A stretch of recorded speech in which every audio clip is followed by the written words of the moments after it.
Hi ಕನ್ನಡಿಗರು ಹೇಗಿದ್ದೀರಾ? ನಾನು ಚೆನ್ನಾಗಿದ್ದೀನಿ ಕಂಡು. ಟಿ ಸ್ವಾಮಿ ಯೂಟ್ಯೂಬ್ ಚಾನಲ್ ಸಬ್ಸ್ಕ್ರೈಬ್ ಮಾಡ್ಕೊಳ್ರಿ, ನಮ್ಮನ್ನು ಬೆಳೆಸ್ರಿ, ಆದಷ್ಟು ಬೇಗ ಫುಲ್ ಟೈಮ್ ಕರ್ಕೊಬಂದು ಈ ಕರ್ನಾಟಕ ರಾಜ್ಯ ಸೇವೆ ಮಾಡೋದಕ್ಕೆ ನಮಗೊಂದು ಅವಕಾಶ ಮಾಡಿಕೊಡ್ರಿ ಅಂತ ಕನ್ನಡಿಗರಲ್ಲಿ ಕೈ ಮುಗಿದು ಬೇಡ್ಕೊಳ್ತಾ 50 ನಿಮಿಷ ಪ್ರಾರಂಭ ಮಾಡ್ತಾ ಇದ್ದೀನಿ.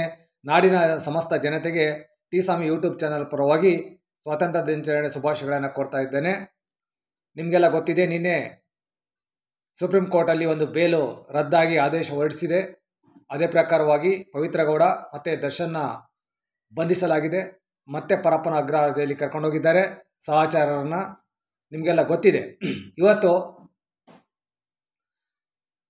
ಒಬ್ಬ ಯಶಸ್ವಿ ಪುರುಷನ ಹಿಂದೆ ಮಹಿಳೆ ಇರುತ್ತಾಳೆ. ಅದೇ ಥರ ಒಂದು ಸಾಮ್ರಾಜ್ಯ ಪತನದ ಹಿಂದೆ ಮಹಿಳೆ ಇರುತ್ತಾಳೆ. ಇವತ್ತು ವೇದ ಸುಳ್ಳಾದ್ರೂ ಗಾದೆ ಸುಳ್ಳಾಗಲ್ಲ ಅಂತ ಹೇಳ್ತಾರೆ. ಯಾವತ್ತಿಗೂ ವೇದ ಅಲ್ಲ, ಗಾದೆಗಳು ಪ್ರಚಲಿತ ಪ್ರಸ್ತುತ. ಮಾಡಿದ್ದುಣ್ಣೋ ಮಾರಾಯ, ಒಪ್ಪು ತಿಂದರೋ ನೀರು ಕುಡಿತಾರೆ, ಉಪ್ಪೆ ಹಾಕಿ ತಿನ್ನಕ್ಕೆ ಹೋದ್ರಿ.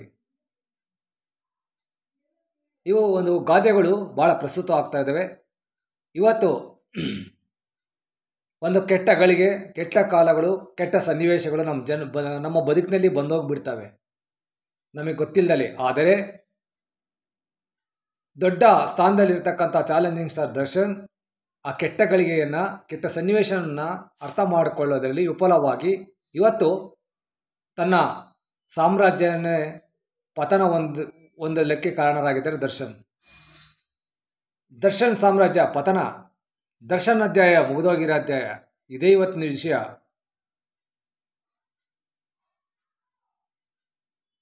ಐದು ನಿಮಿಷ ಯೋಚನೆ ಮಾಡಿದಿದ್ರೆ ಆ ದಾಸ ಇವತ್ತಿನ ಈ ಪರಿಸ್ಥಿತಿಗೆ ಕಾರಣರಾಗ್ತಿದ್ದಿಲ್ಲ. ದುಡುಕಿ ತಪ್ಪು ಮಾಡಿ ಒಪ್ಪದೆ ನೀರು ಕುಡಿಯುವಂಥ ಪರಿಸ್ಥಿತಿ ಬಂದಿದೆ. ಇವತ್ತು ಹೈಕೋರ್ಟಲ್ಲಿ ಜಾಮೀನು ಸಿಕ್ಕ ಮೇಲೆ ದರ್ಶನ್ ಮಾಡಿಕೊಂಡ ಎಡವಟ್ಟುಗಳು ಇವತ್ತು ಸುಪ್ರೀಂ ಕೋರ್ಟಲ್ಲಿ ಬೇಲ್ ಕ್ಯಾನ್ಸಲ್ ಆಗೋದಕ್ಕೆ ಕಾರಣ, ಕೇಸ್ ಓಪನ್ ಆಗೋದಕ್ಕೆ ಕಾರಣ. ಆರೋಪಿ ಸ್ಥಾನದಲ್ಲಿರೋವರು ನಡವಳಿಕೆ ಭಾಳ ಇಂಪಾರ್ಟೆಂಟ್ ಆಗಿರ್ತದೆ. ಕಿಡ್ನಾಪ್ ಆ್ಯಂಡ್ ಮರ್ಡರ್ ಕೇಸಲ್ಲಿ ಅಂಧರಾಗಿ ಜೈಲಿಗೆ ಹೋಗಿ ಹೈಕೋರ್ಟ್ ಬೇಲ್ ಮುಖಾಂತರ ಆಚೆ ಬಂದ ದರ್ಶನ್ ಆ್ಯಂಡ್ ಪವಿತ್ರ ಗ್ಯಾಂಗ್ ನಡತೆ ಸರಿ ಇರಲಿಲ್ಲ. ಆರೋಪಿ ಸ್ಥಾನದಲ್ಲಿರೋರು ನಡತೆ ಭಾಳ ಇಂಪಾರ್ಟೆಂಟ್ ಆಗಿರುತ್ತೆ. ಜೈಲಿಂದ ಆಚೆ ಬೇಲ್ ಸಿಕ್ಕ ಮೇಲೆ ಅದನ್ನು ಇವರು ನಡತೆಗಳು ನೆಟ್ಟಿಗಿರಲಿಲ್ಲ. ಸರಳ ಸಜ್ಜನಿಕೆ ಆಧಾರದ ಮೇಲೆ ಎಷ್ಟೋ ಜನ ಅಪರಾಧಿಗಳು ಆಚೆ ಬಂದಿದ್ದಾರೆ.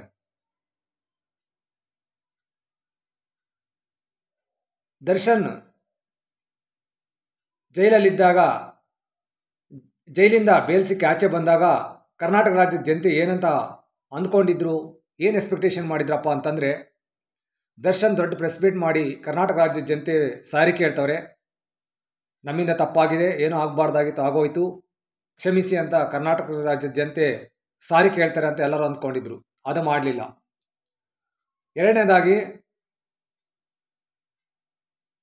ಪವಿತ್ರ ಗೌಡ ಮತ್ತು ದರ್ಶನ್ ಚಿತ್ರದುರ್ಗಕ್ಕೆ ಹೋಗ್ಬಿಟ್ಟು ಆ ವಿಧವೆ ಮಾಡಿದಿರಲ್ಲ, ರೇಣುಕಾಸ್ವಾಮಿ ಕುಟುಂಬಕ್ಕೆ ಹೋಗ್ಬಿಟ್ಟು ಸಾರಿ ಕೇಳಿ, ನಮ್ಮಿಂದ ತಪ್ಪಾಗಿದೆ, ಕ್ಷಮಿಸಿ, ಈ ಥರ ಆಗಬಾರ್ದಾಯಿತು, ಆಗೋಗಿದೆ, ಅಚಾತುರ್ಯ, ಅನ್ಎಕ್ಸ್ಪೆಕ್ಟೆಡ್ ಆಗಿ ಆಗೋಗ್ಬಿಟ್ಟಿದೆ, ಕ್ಷಮಿಸಿ ಅಂತ ರೇಣುಕಾಸ್ವಾಮಿ ಕುಟುಂಬಕ್ಕೆ ಸಾರಿ ಕೇಳಲಿಲ್ಲ ಹೋಗಿ. ಇದು ಎರಡನೇ ತಪ್ಪು. ದರ್ಶನ್ ಕುಟುಂಬನೂ ಆಯಿತು ಅಷ್ಟೇ, ಎಲ್ಲಿನೂ ರೇಣುಕಾಸ್ವಾಮಿ ಕುಟುಂಬಕ್ಕೆ ಸಾರಿ ಕೇಳಲಿಲ್ಲ. ಪವಿತ್ರ ಗೌಡ ಕುಟುಂಬ ಆಯಿತು ಅಷ್ಟೇ, ಕೇಳಲಿಲ್ಲ. ಜನ ಏನು ಎಕ್ಸ್ಪೆಕ್ಟೇಷನ್ ಮಾಡಿದ್ನೋ ಅದು ಮಾಡಲಿಲ್ಲ. ಇದು 2 ಪಾಯಿಂಟು. ಜೈಲಿಂದ ಬಂದ ಮೇಲೆ ಮಾಡಬೇಕಾಗಿದ್ದನ್ನು ಮಾಡಿಲ್ಲ ಅನ್ನೋದಕ್ಕೆ 2ನೇ ಪಾಯಿಂಟ್ ಇದು. 3ನೇ ಪಾಯಿಂಟ್ ಏನಪ್ಪ ಅಂತಂದರೆ, ದರ್ಶನ್ ಅಭಿಮಾನಿಗಳು ಕೆಟ್ಟದಾಗಿ ಹೆಣ್ಮಕ್ಳಿಗೆ ಪೋಸ್ಟ್ ಆಗ್ತಾಯಿದ್ರು, ಅಶ್ಲೀಲ ಸಂದೇಶಗಳು, ಅಶ್ಲೀಲ ಚಿತ್ರಗಳನ್ನು ಹೆಣ್ಮಕ್ಳಿಗೆ ಪೋಸ್ಟ್ ಮಾಡ್ತಾಯಿದ್ರು, ಫ್ಯಾನ್ಸ್ ವಾರ್ಗಳನ್ನು ಮಾಡ್ತಾಯಿದ್ರು. ದರ್ಶನ್ ಅವರು ಒಂದಿನ ಪ್ರೆಸ್ ಮೀಟ್ ಮಾಡಿ ತನ್ನ ಅಭಿಮಾನಿಗಳಿಗೆ ಎಚ್ಚರಿಕೆ ನೀಡಲಿಲ್ಲ, ಸಲಹೆ ಕೊಡಲಿಲ್ಲ. ಬೇಡ, ಈ ಥರ ಪೋಸ್ಟ್ಗಳನ್ನು ಮಾಡಬೇಡಿ ನನ್ನ ಅಭಿಮಾನಿಗಳು, ಯಾಕಂತಂದರೆ ನೀವು ಮಾಡೋದು ನನಗೇನೆ ತೊಂದರೆ ಆಗುತ್ತೆ, ನನ್ನ ಅಭಿಮಾನಿಗಳು ಸರಳ ಸಜ್ಜನಿಕೆಯಿಂದ ಬದುಕಿ ಬಾಳಬೇಕು ಅಂತ ಒಂದು ಪ್ರೆಸ್ ಮೀಟ್ ಮಾಡಿ ದರ್ಶನ್ ಅವರು ಫ್ಯಾನ್ಸ್ಗೆ ಹೇಳಿಲ್ಲ. ಇದು 3ನೇ ತಪ್ಪು. ಮಾಡ್ಬೋದಾಯ್ತಲ್ಲ, ಯಾಕೆ ಮಾಡಲಿಲ್ಲ? ಇದೇ ತಾನೇ ಸಂಸ್ಕೃತಿ ಅಂತಾರೆ, ಸಂಸ್ಕಾರ ಅಂತಾರೆ. ಮಾಡೋದನ್ನು ಮಾಡಿದಿದ್ರೆ ಇವತ್ತು ಸುಪ್ರೀಂ ಕೋರ್ಟಲ್ಲಿ ಬೇಲು ರದ್ದಾಗ್ತಿದ್ದಿಲ್ಲ. ಮಾಡೋದನ್ನು ಮಾಡಲಿಲ್ಲ. ಜೈಲಿಂದ ಆಚೆ ಬಂದ ಮೇಲೆ ದರ್ಶನ್ ಅಕ್ಕಪಕ್ಕದಲ್ಲಿ ಅದೇ ಮುಳ್ಳಂದಿಗಳೇ ಕಾಣಿಸ್ಕೊಳ್ತಾ ಇದ್ರು. ಅದೇ ನಡವಳಿಕೆ, ಅದೇ ದುರಂಕಾರದ ನಡವಳಿಕೆ ಪವಿತ್ರ ಗೌಡದು ಮತ್ತು ದರ್ಶನ್ದು ಅದೇ ಒಂದು ಅಹಂಕಾರದ ನಡವಳಿಕೆ ಮುಂದುವರಿತು.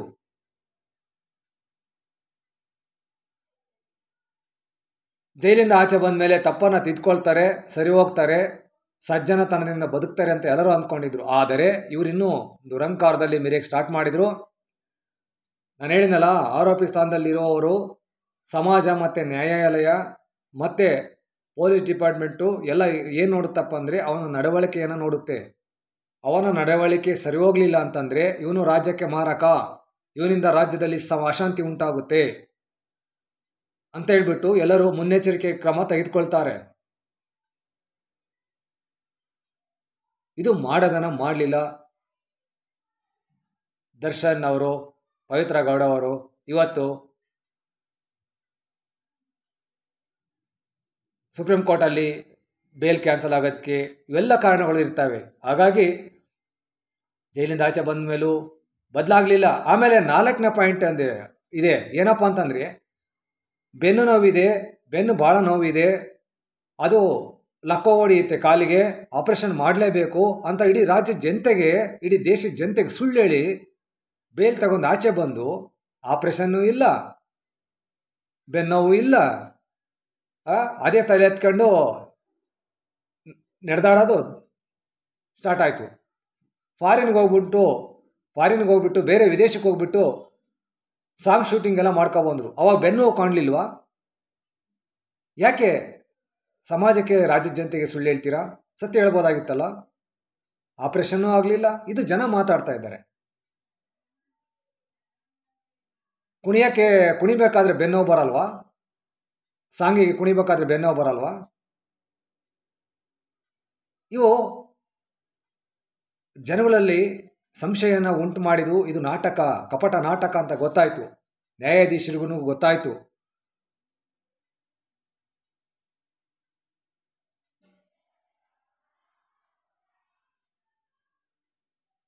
ಹಾವಿನ ಬಾಯೊಳಗಿರುವ ಕಪ್ಪೆ ಹಾರುವ ನೊಣಕ್ಕೆ ಆಸೆ ಪಟ್ಟಂತೆ ಅಂತ ಒಂದು ವಚನ ಇದೆ, ಬಸವಣ್ಣವರು ಬರೆದಿದ್ದಾರೆ.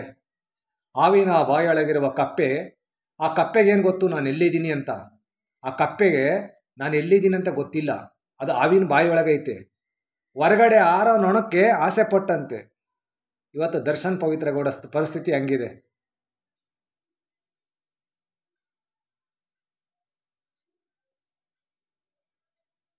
ಹಾವಿನ ಬಾಯಿಯೊಳಗಡೆ ಇದ್ದಾರೆ ಕಪ್ಪೆ, ಅದು ಹೊರಗಡೆ ಹಾರೋ ನೊಣಕ್ಕೆ ಆಸೆ ಪಡ್ತಾ ಇದೆ.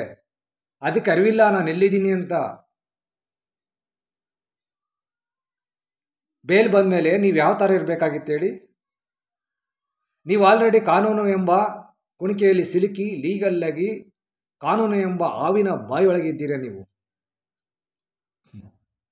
ಹಾರುವ ನೊಣಕ್ಕೆ ಆಸೆ ಪಟ್ಟಂತೆ. ನಮ್ಗೇನು ಮಾಡ್ಕೊಳಕ್ಕಾಗಲ್ಲ, ಬೇಲ್ ಸಿಕ್ಬಿಡ್ತು, ನಾವು ಆರಾಮಾಗಿರ್ಬೋದು ಅಂತ ಮೈ ಮರ್ತ್ಬಿಟ್ರ Pavithra Gowda, Darshan and gang. Yes, ಮೈ ಮರ್ತ್ಬಿಟ್ರು ಅವರು. ನಡವಳಿಕೆ ಆಧಾರದ ಮೇಲೆ ಆರೋಪಿಗಳು ಶಾಶ್ವತ ಬೇಲನ್ನು ತೆಗೆದುಕೊಂಡಿರೋದು ಉಂಟು, ಜೈಲಿಂದ ಆಚೆ ಬಂದಿರೋದು ಉಂಟು. ಉದಾಹರಣೆ, ಇಲ್ಲಿ ಸನ್ನಡತೆ, ಸಜ್ಜನಿಕ ನಡತೆ ಇಬ್ಬರಲ್ಲೂ ಕಾಣಲಿಲ್ಲ. ಅವರು ಕಾಲ ಮೇಲೆ ಅವರೇ ಕಲ್ಲೆತ್ತಿ ಹಾಕ್ಕೊಂಡು ನನಗೆ ಕಾಲು ಗಾಯ ಆಯಿತು, ನನಗೆ ಯಾರು ನೋಡೋಕ್ಕೆ ಬರಲಿಲ್ಲ ಅಂತ ಹೇಳೋದು ಸರಿ ಇಲ್ಲಲ್ವಾ?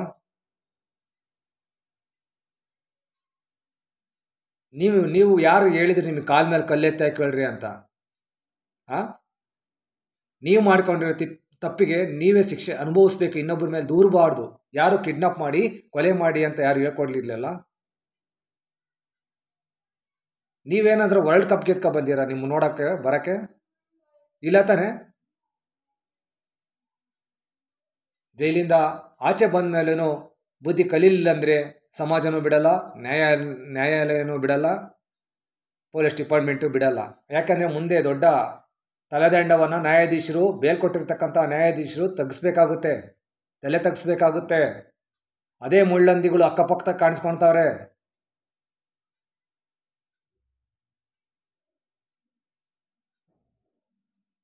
ಅಂತ ಹೇಳ್ತಾ ಇವತ್ತು ದರ್ಶನ್ ಅವ್ರದ್ದು ಆಲ್ಮೋಸ್ಟ್ ಮುಗಿದೋಗಿರೋ ಅಧ್ಯಾಯ, ಅದನ್ನು ಅವರೇನೆ ತಂದ್ಕೊಂಡಿದ್ದಾರೆ. ಜಾಮೀನು ಸಿಕ್ಕ ಮೇಲೆ ಮಾಡಬೇಕಾದ್ದನ್ನು ಮಾಡಲಿಲ್ಲ. ಮತ್ತೆ ಅದೇ ದುರಂಕಾರದ ನಡವಳಿಕೆಗಳು, ಅಹಂಕಾರದ ನಡವಳಿಕೆಗಳು, ನಾನು ಎಂಬ ದೌಲತ್ತಿನ ದುರ್ನಡತೆಗಳು ಮುಂದುವರಿತು. ಓಹೋ, ಇವ್ರು ನಿಂಗೆ ಬಿಟ್ಟರೆ ತುಂಬ ಕಷ್ಟ ಇದೆ ಅಂತ ಕೇಸ್ ಓಪನ್ ಆಯಿತು.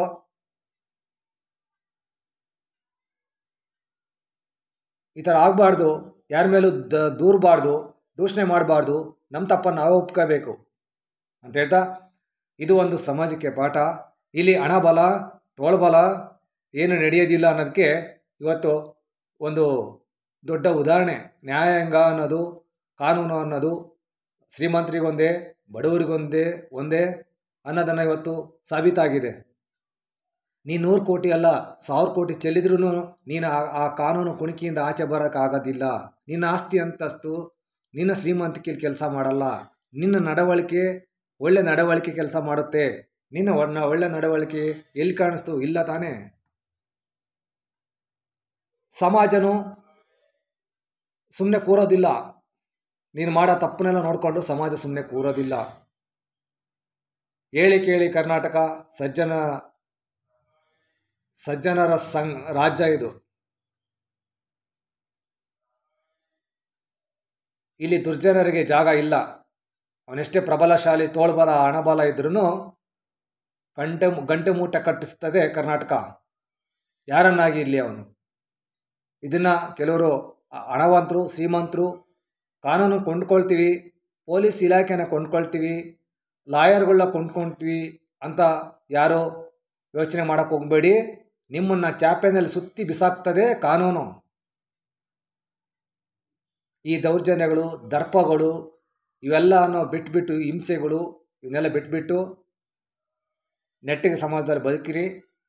ಕರ್ನಾಟಕ ಒಂದು ಹೆಸರು ತಂದುಕೊಡಿ ಅಂತ ಹೇಳ್ತಾ, ಏನಿವತ್ತು ಕರ್ನಾಟಕದಲ್ಲಿ ನಡೀತಕ್ಕಂಥ ಸನ್ನಿವೇಶಗಳು, ಇನ್ಸಿಡೆಂಟ್ಗಳು ಇವತ್ತು ಒಂದು ದೊಡ್ಡ ಪಾಠವಾಗಿ ಪರಿಣಮಿಸಿದೆ. ಒಬ್ಬ ಭಿಕ್ಷುಕರು, ಒಬ್ಬ ಮನೆ ಕೆಲಸ ಮಾಡೋರು ನಿಮಗೆ ಜೀವಾವಧಿ ಶಿಕ್ಷೆ ಕೊಡ್ಬೋದು ಅನ್ನೋದನ್ನು ಸಾಬೀತಾಗಿದೆ. ಅದು ನ್ಯಾಯಾಲಯ ಸಾಬೀತುಪಡಿಸಿದೆ. ಎಲ್ಲರೂ ಅರ್ಥ ಮಾಡ್ಕೊಂಡು ಬದುಕಿ, ಸಮಾನತೆಯಿಂದ ಬದುಕಿ, ತಪ್ಪನ್ನು ತಿದ್ದುಕೊಂಡು ಸಜ್ಜನರಾಗಿ ಬದುಕಿ ಅಂತ ಹೇಳ್ತಾ ಇವತ್ತು ವಿಡಿಯೋ ಮುಗಿಸ್ತೀನಿ ಕಂಡಿದ್ರೆ. ನಮಸ್ಕಾರ. ಟಿ ಸ್ವಾಮಿ ಯೂಟ್ಯೂಬ್ ಚಾನಲ್ ಸಬ್ಸ್ಕ್ರೈಬ್ ಮಾಡ್ಕೊಳ್ರಿ. ನಾವು ಯಾರ ಬಗ್ಗೆ ವಿಡಿಯೋ ಮಾಡೋಕ್ತಿಲ್ಲ, ನನ್ನ ಚಾನಲ್ ಇದೆ.